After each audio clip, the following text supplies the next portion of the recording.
Howdy people. Today we're going to take a break from the horny JoJo content on this channel to instead focus on another type of horny content. So, let me tell you the story of how I discovered this great game. Once upon a time, I was jerking my gherkin, as I always do, multiple times a day, when I stumbled across a Helltaker thread on Echo, that wonderful little website. The thread had very nicely drawn vanripper of the game, and after what I call doing a buster, I decided to look up the game. Turns out, it was made by some Polish artist by the name of vanripper. Now, I don't know what the man has against Vans, despite their infamous use in the candy distribution business, but the game was free, so I decided to check it out. Little did I expect what an adventure I was getting myself into. In this game, you start off as the titular Helltaker, a mix between Professor Utonium from the Powerpuff Girls and Doom Guy, only instead of killing the demons, he finds them senseless. One day, you wake your white ass up to find yourself with an ungodly yearning for your very own harem of demon girls. And, like any sensible man, you take the elevator down the 9th circle and start solving puzzles. Yep, this is a puzzle game, and one that provides a cute, refined art style to accompany each puzzle and a fulfilling reward at the end. The first demon you meet is Pandemonica, the tired demon, who, as cute as her curls are, does make you wonder, why is she constantly so tired? All that paperwork perhaps? Very well could be. For example, this lady demon might just be a lawyer, which would explain why she's in hell. Next up is Modius, the Thought. Did I also mention the game has dialogue choices? They're not that complicated, but be careful, or you might end up snoo to death. After her is Cerberus. Not what I was expecting personally, but hey, I can't complain. The 3 Cerberi accompany you on your quest through the underworld, not unlike another, but at least they're not freezing cold, but incredibly hot.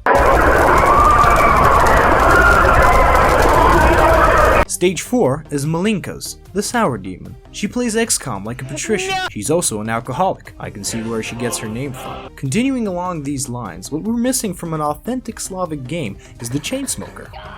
Ah, there she is. Meet Zgrada, the bitch demon. I don't know what her or her sister's role in hell are, to be honest. Maybe providing material for spiritual quandary? It appears the Helltaker has took a toke from the proverbial blunt of harems, one filled with sluts, butts, mutts, and by that I mean the dogs, the horn dogs of hell. After that is Azazel, the Curious Angel, no doubt sent from the Heaven CIA to facilitate some sort of regime change in hell. Maybe change the decor to blue instead of red? God knows the CIA's not a big fan of red. Next is Justice, the best girl. She's literally called the Awesome Demon for Christ's sakes. Totally chill and blind as a bat, she joins you on your unholy crusade? Look, I don't know, I have to consult the papacy on this one. My lord, the Bulgarian YouTuber wants to know if a demon in a video game helping you out to capture other demons is helping a holy or an unholy crusade. Jesus, what the actual fuck? After all those puzzles comes the long hallway, which I totally didn't fail on my first try. Guys, it's not dementia if you just turned 20. At the end of it, you'll find Lucifer, the CEO of Hell. She is reluctant to join until you lure in the little devil with the promise of pancakes, apparently proving the rumors that they are, in fact, sinful pastry-like abominations, favored by demons from the underworld. Just after this, you have one more room left, which I skipped because fuck that. My Helltaker's come this far. Canonically, he should be able to shatter these puny rocks with just the hardness of his penis alone. But surprise, it's the 9th demon, Judgment. I would say she's a succulent ebony succubus, but that's fucking ash, not melanin on her skin. I bet you were thinking this was a cutesy little puzzle game. Well, you're wrong. The last chapter throws 4 fucking stages of Sans Undertale Megalovania on your ass. One so frustrating it will make you sympathize with the 7th Panzer Division in 1939, so that maybe, just maybe if they succeed, a certain Tumblr artist wouldn't make my balls bluer than Eiffel fucking 65! Finally, after 3 hours of sheer determination and pure libido power, I managed to outlast Judgment's torture chamber and tire her out.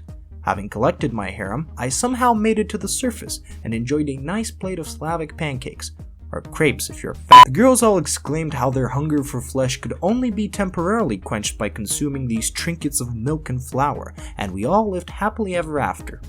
Except for that one time I slipped into the internal abyss just to stick my dick in a fly. Overall, Helltaker is an extremely fun little game. that you literally have no reason not to play as it's free. For a small game, it also offers real challenge in puzzles and bullet hell challenges, along with some wholesome and charming dialogue. This review doesn't go that much into detail as to give you some more reasons to discover things about the game that I didn't mention here, so believe me, there is a reason for checking this game out.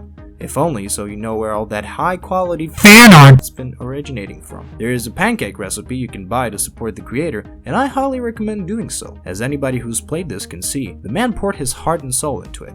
You know, assuming he has one. As always, thank you for watching, and consider dropping a shekel or two on my Patreon if you enjoy this type of content.